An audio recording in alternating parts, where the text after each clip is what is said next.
नमस्कार, आदाब, सत श्री अकाल टू ऑल ऑफ यू दोस्तों। मेरा नाम है विपिन। आप जुड़ चुके हैं पीसीएस वाला के डिजिटल प्लेटफॉर्म से। अब तक जो आपने देखा वो ये देखा कि करंट अफेयर की पहली क्लास हमने ली। उसमें टारगेट 100 में जो इम्पोर्टेंट करंट अफेयर थे जनवरी फर्स्ट वीक के वो मैंने लिए। अब हम बात करेंगे दिसंबर लास्ट वीक के करंट अफेयर के बारे में, क्योंकि हम इसको एक क्रम में हम कंप्लीट कर रहे हैं। जैसे जनवरी से हमने स्टार्ट किया तो फिर हम दिसंबर, फिर हम जाएंगे नवंबर, फिर हम जाएंगे अक्टूबर, ऐसे हम बैक में अगस्त तक का करंट अफेयर कंप्लीट करेंगे। तो आज जो क्लास है वो दिसंबर लास्ट वीक की है। इसमें जो इम्पोर्टेंट पॉइंट हैं वो मैं आपके साथ डिस्कस करता हूँ। जिनको डिटेल में पढ़ना है वो पीडीएफ मैंने बना के टेलीग्राम पे अपलोड कर रखी है, आप वहाँ से उसे डाउनलोड कर सकते हैं। आप टेलीग्राम का जो लिंक है वो डिस्क्रिप्शन में देख लेंगे, साथ ही हमें टेलीग्राम पे ज्वाइन भी कर सकते हैं और क्लास की पीडीएफ आपको टेलीग्राम पे मिल जाएगी। साथ ही सारी के सारे जो इम्पोर्टेंट पॉइंट्स, स्ट्रेटजी, सब कुछ मैं टेलीग्राम पे डालता रहता हूँ, तो वहाँ से आप ले सकते हैं। इस क्लास में जो इंपॉर्टेंट पॉइंट आपके एग्जाम में पूछे जाएंगे मैं सिर्फ उन्हीं को डिस्कस करूंगा। तो चलिए जरा शुरू कर लेते हैं। हाल ही में गृह मंत्री ने एक नया प्रोग्राम लॉन्च किया जिसे वीवीपी प्रोग्राम कहते हैं, जिसे वाइब्रेंट विलेज प्रोग्राम के नाम से जाना जाता है। ये ऐसे गांव के लिए है, वाइब्रेंट विलेज ऐसे गांव को कहते हैं जो चीन की सीमा से लगे हुए गांव हैं, और उन गांवों में जो लोग हैं वो दहशत की वजह से गांव छोड़ छोड़ के भाग रहे हैं। तो वहाँ पे आधारभूत जो ढांचा है, जो बेसिक इंफ्रास्ट्रक्चर है, उसे डेवलप किया जा रहा है, यानी उन गांवों को थोड़ा डेवलप किया जा रहा है। तो इस उद्देश्य के साथ वाइब्रेंट विलेज प्रोग्राम को शुरू किया है गृह मंत्री ने। कहाँ पर? बीएसएफ की सहायता से और चीन से सटे हुए जितने भी राज्य हैं, जैसे हिमाचल हो गया या उत्तराखंड हो गया या अरुणाचल प्रदेश हो गया, इन सब राज्यों में। और इसके अलावा चीन से सटे हुए राज्य हैं कौन से? सिक्किम, जम्मू एंड कश्मीर, ये यूटी में आता है, ठीक है। तो और बाकी ये 3 राज्य आप जानते हैं। तो चीन से सीमा से लगे हुए भारत के कितने राज्य हैं? टोटल 4 राज्य हैं, एक यूटी है, सबसे बड़ी सीमा अरुणाचल प्रदेश की, ये भी आपको ध्यान रख लेना है। अब अगला जो पॉइंट है वो है, केंद्र ने कलसा बंडूरी नहर परियोजना के कार्यान्वयन को अपनी मंजूरी दे दी है। दरअसल ये परियोजना यानी ये प्रोजेक्ट काफ़ी लंबे टाइम से डिले चल रहा है, क्योंकि 2 राज्य जिनमें गोवा और कर्नाटक, दोनों राज्यों में काफ़ी मतभेद है, यानी विवाद का मामला है जल के बंटवारे को लेके। तो ये जो परियोजना है वो कर्नाटक की परियोजना है। ये साथ ही ये पेयजल के लिए है, ड्रिंकिंग वाटर जिसे हम बोलते हैं, पीने के पानी को लेकर ये परियोजना चल रही है। तो दोनों में आपसी मतभेद हैं और उनके चलते हुए इसमें केंद्र सरकार ने अपना आर्टिकल 262 का उपयोग करते हुए, संविधान में आर्टिकल 262 ये कहता है कि नदी राज्यों के जल बंटवारे पर जो केंद्र सरकार है या संसद है वो अपना निर्णय दे सकती है। तो संविधान भी इसमें जो आर्टिकल 262 है वो भी इम्पोर्टेंट हो जाता है। और ये परियोजना कहाँ चल रही है? कर्नाटक राज्य में चल रही है। इसमें नदियाँ भी इंपॉर्टेंट हो जाती हैं। नदियाँ कौन कौन सी हैं? कि एक महादई नदी है। इस महादई नदी की 2 सहायक नदियां हैं, जिसमें एक है कलसा और दूसरी है बंडूरी। इन दोनों नदियों से, कलसा और बंडूरी का जो पानी है वो मिलाकर एक मालप्रभा नदी को भेजा जा रहा है। आप यहाँ इसे प्रोजेक्ट को देख सकते हैं, ये मालप्रभा डैम बनाया जा रहा है यहाँ पे। ये है आपकी बंडूरी नदी और ये है आपकी कलसा नदी। इन दोनों का पानी सींच के यहाँ लाया जाएगा कर्नाटक में। तो गोवा इस पे सहमत नहीं है, क्योंकि मांडवी नदी जो है वो कहाँ है? मांडवी नदी की ही सहायक नदी है दोनों। तो ये दोनों नदियाँ मांडवी नदी में पानी डालती हैं, लेकिन इनका जो पानी है वो इस तरफ जा रहा है मालप्रभा की तरफ। तो उन्होंने ये इस पे अपनी आवाज़ उठाई है। इसको लेके इन दोनों के बीच विवाद चल रहा है। हमें क्या ज़रूरत है? हमें ज़रूरत है सिर्फ इस बात की कि कलसा और बंडूरी किसकी सहायक नदियां हैं? वो 2 सहायक नदियां मांडवी की। साथ ही मालप्रभा जो नदी है वो किसकी सहायक नदी है जिसमें पानी जाएगा? वो है कृष्णा नदी की। कृष्णा की सहायक नदी कौन है? ये मालप्रभा नदी है। ठीक है, क्लियर? कोई दिक्कत? नेक्स्ट चलते हैं। अगला पॉइंट है हमारा, हम पॉइंट टू पॉइंट डिस्कशन करेंगे। थिएटराइजेशन क्या है? थिएटराइजेशन दरअसल सेना से संबंधित एक नई पहल है। उसमें यह है कि हमारी जो तीनों सेनाएं हैं, आप जानते हैं कि हमारी तीनों सेना, जल सेना, थल सेना एंड वायु सेना, जिसे हम आर्मी, नेवी एंड एयरफोर्स बोलते हैं, तो इन तीनों सेनाओं को अब एक विशिष्ट तरीके से, यानी एक स्पेशल तरीके से ट्रेंड किया जाएगा। और ट्रेंड ऐसे होगा कि जैसे जल के लिए या पहाड़ों के लिए या रेगिस्तान के लिए या ठंडे इलाकों के लिए उस विशिष्ट क्षेत्र के आधार पे विशिष्ट भौगोलिक क्षेत्र के आधार पर इन तीनों सेनाओं को ट्रेंड किया जाएगा। साथ ही इन सभी सेनाओं को एक कमांडर के अधीन रखा जाएगा, एक कमांडर होगा इन सब तीनों सेनाओं का, जिसे हम थिएटराइजेशन के रूप में जानते हैं। ठीक है, कोई दिक्कत नहीं। तो एक व्यक्ति मान लो ए है, इसके अंडर में तीनों सेनाएं हो जाएंगी, हमारी आर्मी भी, हमारी एयरफोर्स भी और हमारी नेवी भी। ठीक है, तो और इनको ट्रेंड कैसे किया जाएगा, स्पेशल ट्रेंड है ये सेनाएं। ठीक है, तो इसी को हम सेना का थिएटराइजेशन कहते हैं। अगला जो पॉइंट है वो है हमारा कि ईएसए, जिसे यूरोपियन स्पेस एजेंसी कहते हैं। क्या? European space agency. इसने यूरोपीय अंतरिक्ष एजेंसी ने एक मिशन लॉन्च किया जिसका नाम है जूस मिशन। क्या नाम है? Juice mission. जूस की फुल फॉर्म क्या होती है, आपसे कई एग्जाम में पूछी जाएगी, आपको ध्यान रखना है। जुपिटर, जुपिटर मतलब ये बृहस्पति के लिए है। जुपिटर आईसी मून एक्सप्लोरर है इसकी full form, Jupiter IC moon explorer. ये दरअसल है क्या? ये एक रोबोटिक मिशन है जो बृहस्पति पे जाके अपनी खोज करेगा, वहां पर रिसर्च करेगा। बृहस्पति के साथ साथ उसके 3 उपग्रह हैं जिन्हें हम गैनीमिड, कैलिस्टो और यूरोपा कहते हैं। क्या बोलते हैं? गैनीमिड, कैलिस्टो एंड यूरोपा। तो GKU से आप याद रख सकते हैं इसकी शॉर्ट फॉर्म, GKU। ठीक है, GKU से याद रख सकते हैं। इसके 3 उपग्रह कौन किसके? बृहस्पति के, गैनीमिड, कैलिस्टो एंड यूरोपा।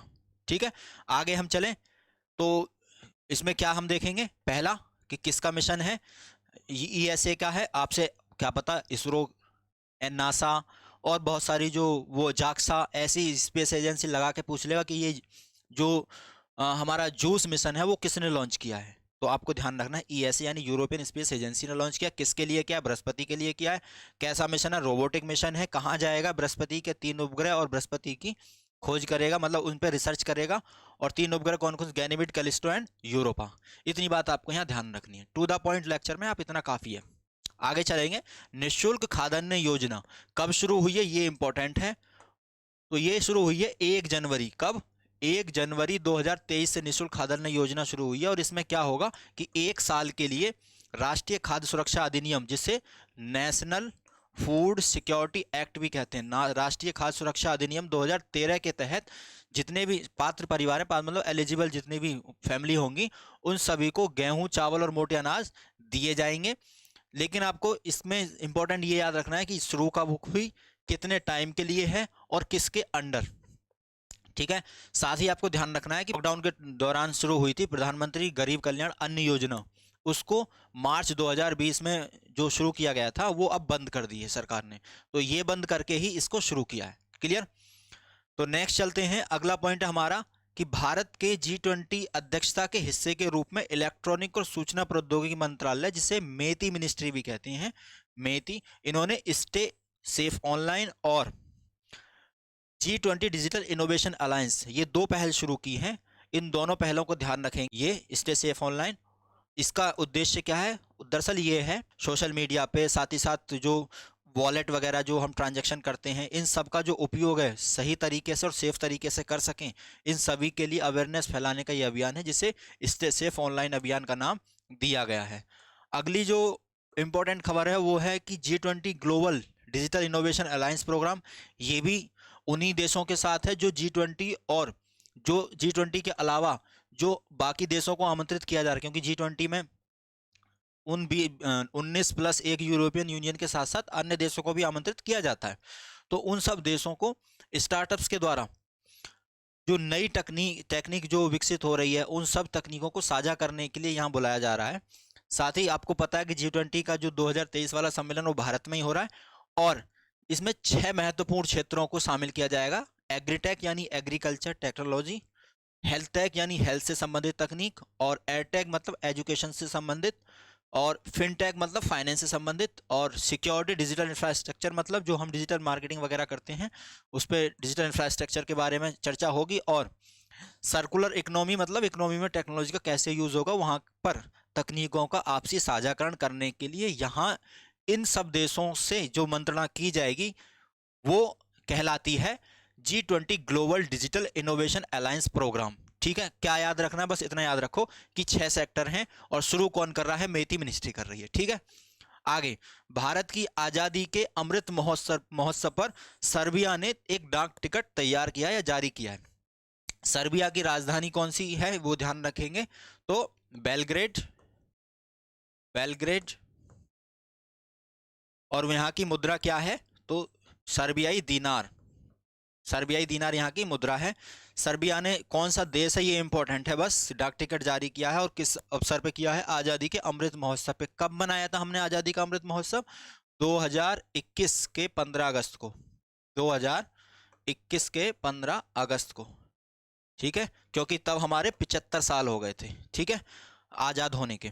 आगे संयुक्त राष्ट्र अमेरिका यानी जिसे यूएसए भी कहते हैं, तो यूएसए एंड कनाडा, इन दोनों देशों में एक चक्रवात आया है जिसका नाम है बम चक्रवात। इंपॉर्टेंट है, बम चक्रवात कहाँ आया है, यूएस एंड कनाडा। और बस इतना ही ध्यान रखना है, बाकी थोड़ी डिटेल रखनी है, तो ये है कि बम चक्रवात आमतौर पर ठंड के दौरान ही आते हैं, क्योंकि यहाँ पर ठंडी और गर्म दोनों हवाएं मिलती हैं, तो ये बम चक्रवात अपना रूप धारण कर लेते हैं। इंपॉर्टेंट सिर्फ इतना है कि बम चक्रवात कहाँ आया है। नेक्स्ट है कि 26 दिसंबर को गुरु गोविंद सिंह के दो पुत्र, जिन्हें साहिबजादे बाबा जोरावर सिंह और दूसरा बाबा फतेह सिंह, इनकी शहादत के रूप में 26 दिसंबर को वीर बाल दिवस के रूप में मनाने के लिए घोषणा की है। किसने, हमारे प्राइम मिनिस्टर नरेंद्र मोदी ने। साथ ही आपको ध्यान रखना है कि जो गुरु गोविंद सिंह के 4 पुत्र हैं, उनमें से 2 पुत्रों को तो जोरावर सिंह और बाबा फतेह सिंह को दीवार में चुनवाया गया था। तो इस अवसर पे, मतलब इस डेट को वीर बाल दिवस के रूप में मनाया जाता है। साथ ही इनके जो 2 पुत्र और इनकी जो माता थी, उन तीनों का जो देहांत है वो आनंदपुर के युद्ध में हुआ था 1704 में, औरंगजेब के टाइम की बात है। तो ये भी आपको ध्यान रखना है, ठीक है। आगे चलते हैं। केंद्रीय गृह मंत्री ने सीमा सुरक्षा बल बीएसएफ के जवानों के लिए एक ऐप लॉन्च किया है, प्रहरी ऐप। कौन सा ऐप है, प्रहरी ऐप। बीएसएफ के लिए आपसे ऑप्शन में दे सकता है कि प्रहरी ऐप किसके लिए जारी किया गया है, लॉन्च किया गया है, सीआईएसएफ, बीएसएफ, सीएपीएफ, किसके लिए, तो आपको ध्यान रखना है बीएसएफ के लिए, ठीक है। साथ ही आपको नेक्स्ट पॉइंट पे ध्यान रखना है, अगला जो पॉइंट है वो है हमारा क्रायोमेस और फ्रोजन। क्रायोमेस और फ्रोजन क्या है, वो एक तकनीक है, क्रायोमेस फ्रोजन। दरअसल इस जो कोरल्स हैं या जो शैवाल हैं, उनको रिस्टोर करने के लिए ऑस्ट्रेलिया के जो वैज्ञानिक हैं, उन्होंने ये तकनीक अपनाई है, जिसमें कोरल को फ्रीज और रिस्टोर किया जाएगा। तो ये बस ध्यान रखना है कि ये क्रायोमेस और फ्रोजन क्या है, कोरल रीफ को फ्रोज करने की तकनीक है, रिस्टोर करने की तकनीक है, और किसने शुरू की है, ऑस्ट्रेलिया ने शुरू की है। और इससे ग्रेट बैरियर रीफ पे काम चल रहा है। जो ग्रेट बैरियर रीफ है वो सबसे बड़ी है दुनिया की कोरल रीफ की रिज, या कोरल रीफ की सबसे बड़ी, एक तरीके से कह सकते हैं ये रीफ है, ठीक है, ग्रेट बैरियर रीफ। उसके बाद नेक्स्ट है कि 5वें खेलो इंडिया युवा खेल जो हैं 2023 वाले, वो कहाँ आयोजित हो रहे हैं, तो वो मध्य प्रदेश में हो रहे हैं। कहाँ पे आयोजित हो रहे हैं, एमपी यानी मध्य प्रदेश में। और इनका इनॉग्रेशन भोपाल में किया गया है। भोपाल आपको पता है मध्य प्रदेश की राजधानी है। और ये जनवरी फरवरी 2023 में किया जाएंगे। 3 बातें ध्यान रखनी है, पहला कि यहाँ इसका मास्कट क्या है, दूसरा इसका एंथम क्या है, ये 2 बातें ध्यान रखनी है, और तीसरा ये कहाँ हो रहा है। तो कहाँ हो रहा है, पहले तो एमपी में हो रहा है, ठीक है, और संस्करण कौन सा है, 5वां। साथ ही इसका मास्कट क्या है, तो वो है, ये है आपका मौली, MOWGLI, मौली अमरकंटक, ठीक है। अब मौली अमरकंटक से याद रख सकते हैं, क्योंकि अमरकंटक एमपी में ही है, इसलिए मौली अमरकंटक आप याद रख सकते हैं, ठीक है।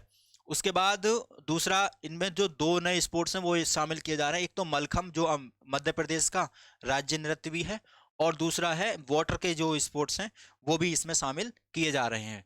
तीसरा आपको ध्यान रखना है कि इसका जो एंथम है वो क्या है, हिंदुस्तान का दिल धड़का दो, हिंदुस्तान का दिल धड़का दो, ये इसका क्या है, ये इसका एंथम है, ठीक है। एंथम मतलब गान जो भी रहेगा। तो अगला पॉइंट है वो है हमारा कि एनटीपीसी ने अभी हाल ही में एक पहल शुरू की है, ग्रीन मैथेनॉल। कौन सी, ग्रीन मैथेनॉल।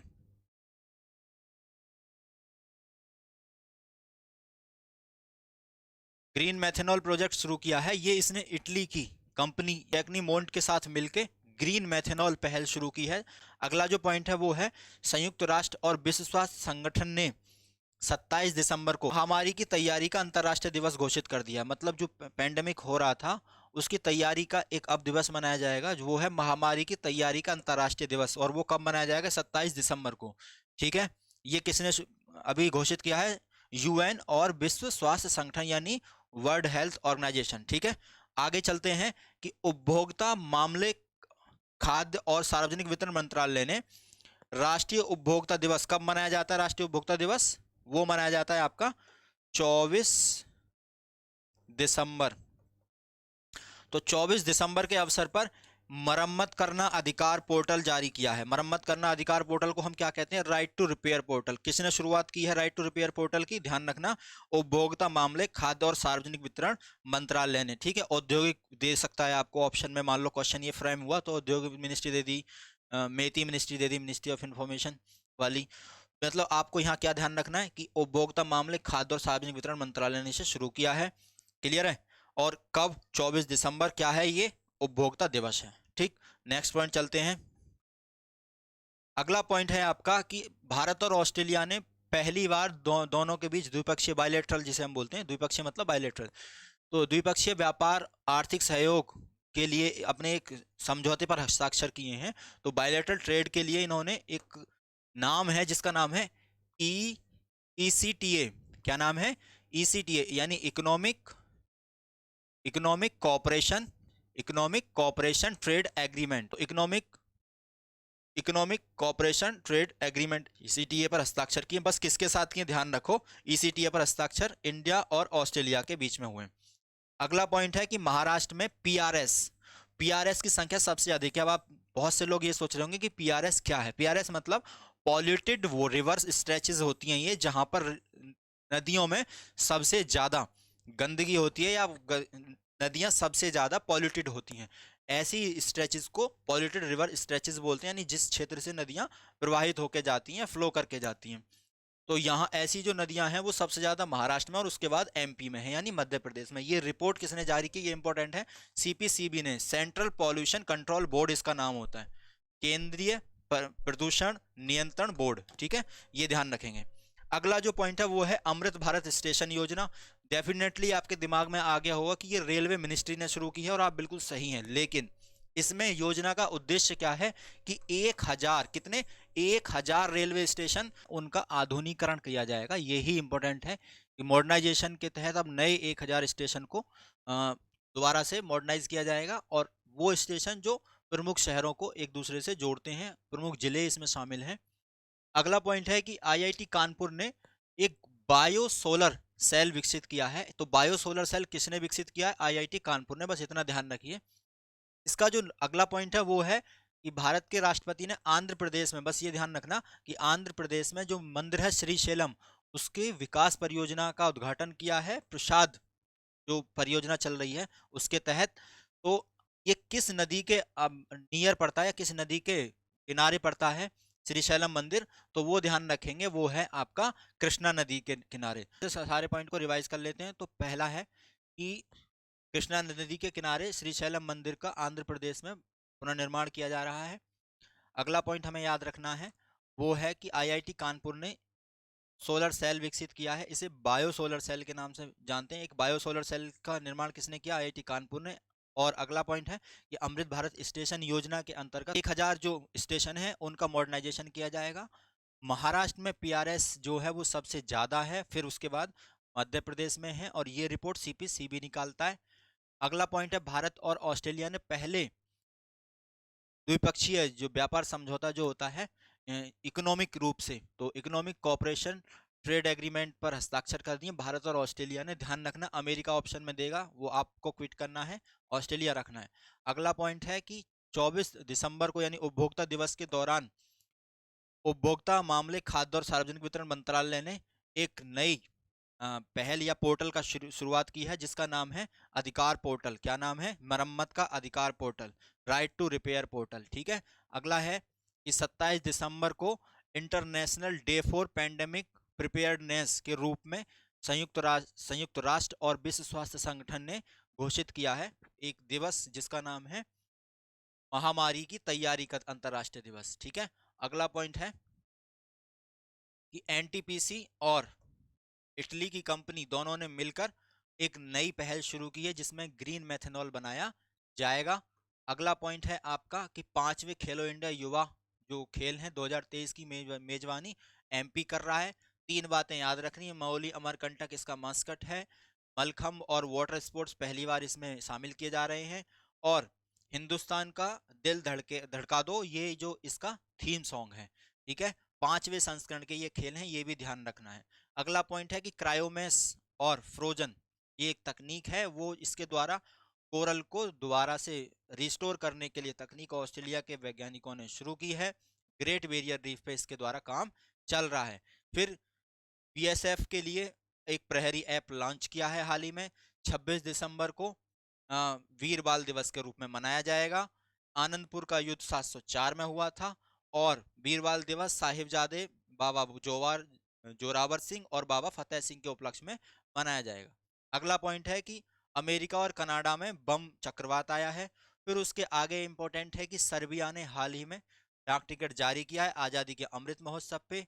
फिर G20 global innovation alliance programme को शुरू किया है मेती मिनिस्ट्री ने, 6 क्षेत्रों में होगा। स्टे सेफ ऑनलाइन अभियान भी मेती मिनिस्ट्री ने शुरू किया है। ठीक है, उसका अगला पॉइंट है कि निःशुल्क खाद्यान्न योजना, वो 1 जनवरी को शुरू की गई है और 1 जनवरी 2023 से 1 वर्ष के लिए शुरू की गई है। नेशनल फूड सिक्योरिटी एक्ट 2013 के अधीन ये आती है। इससे पहले प्रधानमंत्री गरीब कल्याण अन्न योजना जो चल रही थी मार्च 2020 से, उसको बंद कर दिया गया है। अगला पॉइंट है कि यूरोपीय स्पेस एजेंसी, जिसे ईएसए कहते हैं, उसने जूस मिशन बृहस्पति के लिए भेजा है। ये पहला रोबोटिक मिशन है यूरोप का। साथ ही यूरोप जो बृहस्पति के 3 उपग्रह हैं उनमें जैसे GKU मैंने बताया, गैनीमेड, कैलिस्टो और यूरोपा का अध्ययन भी किया जाएगा। थिएटराइजेशन सेना के कमांडिंग से संबंधित है। अगला कि केंद्र ने कलसा बंडूरी नहर परियोजना का निर्माण कार्य को अपनी स्वीकृति दे दी है। इसमें कर्नाटक राज्य सम्मिलित है। कर्नाटक की ये परियोजना है और पेयजल परियोजना है। 2 नदियां ध्यान रखेंगे, एक महादई नदी जिसकी 2 सहायक नदी हैं। महादई को मांडवी या मांडोवी नदी भी कहते हैं। मांडवी अरेबियन सी में गिरने वाली रिवर है।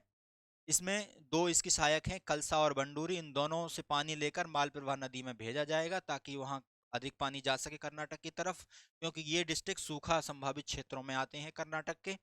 मालप्रभा नदी जो है वो कृष्णा की सहायक नदी है, ये ध्यान रखेंगे। इसमें 3 स्टेटों का अब सम्मिलन हो जाता है, महाराष्ट्र, गोवा और कर्नाटक। ठीक है, लेकिन ये मुद्दा मेनली 2 राज्यों के बीच में है, कर्नाटक और गोवा। अगला है अगला है आपका कि नई वाइब्रेंट विलेज प्रोग्राम, जो चीन से सटे हुए गांव का जो विकास है वो किया जा सके, लोग वहां से भागे नहीं। ये हमारी आज की करंट अफेयर थी। आपको कैसी लगी आप हमें कमेंट बॉक्स में जरूर बताएं। इसका आपके लिए महत्वपूर्ण जो उपयोग हो, यही हमारा उद्देश्य है। आप हमारे चैनल को लाइक शेयर सब्सक्राइब करना बिल्कुल ना भूलें और आने वाली क्लासेस को ऐसे ही आप शेयर और सब्सक्राइब करते रहेंगे तो हमारा मोटिवेशन भी बढ़ता रहेगा। Thank you so much.